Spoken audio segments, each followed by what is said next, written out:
This is the place where Europe and Asia truly meet, a land with a history of civilizations spanning tens of thousands of years. Istanbul, formerly known as Constantinople, has indeed been the capital of three major empires in history: the Roman Empire, the Byzantine Empire, and the Ottoman Empire. This unique distinction has given the city a remarkably diverse and multi-layered cultural heritage. Istanbul was founded by Constantine the Great, known historically as Emperor Constantine, in 330 AD, with the intention to boost its population and significance. It is noted that between 324 and 326 AD, he significantly increased the population of Istanbul from about 1,500 to 50,000 people in just 2 years. This was accomplished by transferring people from various parts of the world to the city.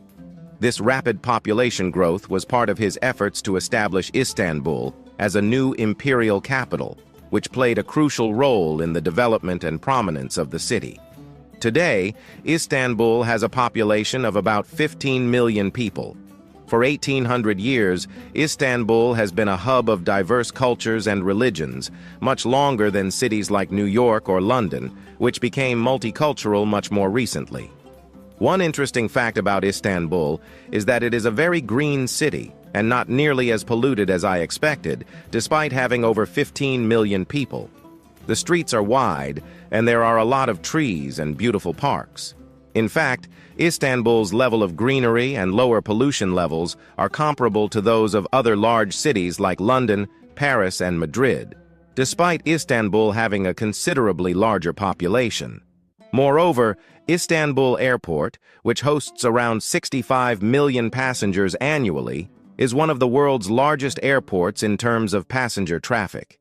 The busiest airport in the world is the Hartsfield-Jackson Atlanta International Airport in the United States, which hosted 93.7 million passengers in 2023. Geographically, Istanbul is quite impressive, with the Bosporus Strait connecting the Black Sea to the Marmaray. There are also small islands near the coast of Istanbul, perfect for weekend visits. The public transportation system is comprehensive, with a rapidly expanding metro, buses, minibuses, and taxi vans. If you have an Istanbul card, you can access all these transportation options in Istanbul, including ferries. The ferry travel in Istanbul not only serves as a means of transportation, but also creates a touristic atmosphere. Some people don't sit in their seats during ferry trips. Instead, they watch the birds flying in the air and the sea, and they even throw simit, a Turkish bread, to them. This way, Istanbul residents relieve stress and fill their lungs with plenty of fresh air. Istanbul is like living in Paris and Cairo at the same time, with the best and worst of both Western and Middle Eastern cultures. Napoleon once said, "If the world was one country, Istanbul would be its capital." There are bars and nightclubs in abundance, and people dress and behave like Westerners for the most part. Men are obsessed with football, and women with shopping. Women are not quite as liberated as in the West, but more so than in most parts of the Middle East. Dating is perfectly normal. At the same time, you have the mosques and the calls to prayer 5 times a day. Istanbul is fairly safe, and quite safer to walk around at night compared to most Western cities, as there are fewer people causing trouble and looking for a punch-up. However, it can be risky for women to walk around on their own, particularly in terms of handbag snatching, which is common. But generally, it's easy to forget that you're in a foreign country after spending some time here. It's important to note that Istanbul's population is not only comprised of Turks. The city is now thoroughly saturated with foreign immigrants, surpassing its capacity as a city. Many Turks hope to see more tourists, rather than more foreign settlers. For instance, if you travel from the European side to the Asian side, you can better understand how many people with Middle Eastern origins Istanbul accommodates. This is evident not only from their physical appearance, but also from their broken Turkish. Turkish people, although not patient in traffic, are patient in their way of life. They are persistent and hard-working, with many running their own businesses. Despite economic challenges, many Turks wake up early each morning, open their shops, and work hard to sell their products. While most shops in Istanbul are related to food and beverages, there are also many gift shops, carpet stores, and clothing shops. However, like many places around the world, most shops in Istanbul are closed on Sundays, and the narrow streets are usually empty. Due to the high cost of petrol and traffic problems in Istanbul, people typically commute to work using the metro and municipal buses. Moreover, cars in Turkey are quite expensive compared to other parts of Europe. For instance, while in Europe you can buy a new luxury car for $50,000, whereas in Turkey, a similar car starts from at least $100,000. When purchasing a car in Turkey, you must also pay taxes equal to the value of the car. Turks have another characteristic that you can clearly observe in Istanbul. Out of every 10 adults you stop on the street, 8 of them probably smoke. In Turkey and Istanbul, people sometimes start smoking before the age of 18 and find it difficult to quit smoking until old age. Turks are characteristically adaptable people. If you are a foreigner, Turks generally do not interfere with your lifestyle in Istanbul. However, there are certain values that they are sensitive about, and you must absolutely respect them. One of these values is respect for Islam and Muslims. If you come to this country from abroad and show disrespect for their values, you probably won't stay there too long. Therefore, you must be considerate towards Islam.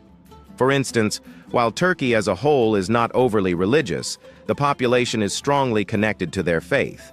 About 99% of the country's population identifies as Muslim. In Turkey, people have a deep admiration for their historical leaders, such as Fatih Sultan Mehmet and the founder of the Republic of Turkey, Mustafa Kemal Atatürk. They show great respect for these figures and for Atatürk in particular, who is considered the founder of the current republic. In fact, it is illegal to insult Atatürk's legacy, and doing so can lead to serious consequences, regardless of your age. This is why you will see many statues of Mustafa Kemal Atatürk in Turkey, and engaging in disrespectful behavior in front of these statues can result in arrest. This deep respect and admiration for national heroes and founders is not unique to Turkey, of course.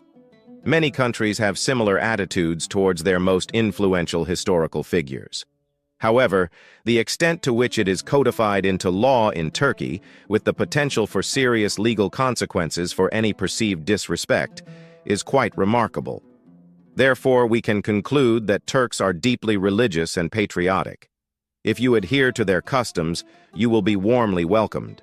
On the other hand, in Turkey and especially in Istanbul, there is always admiration for a rich and luxurious lifestyle.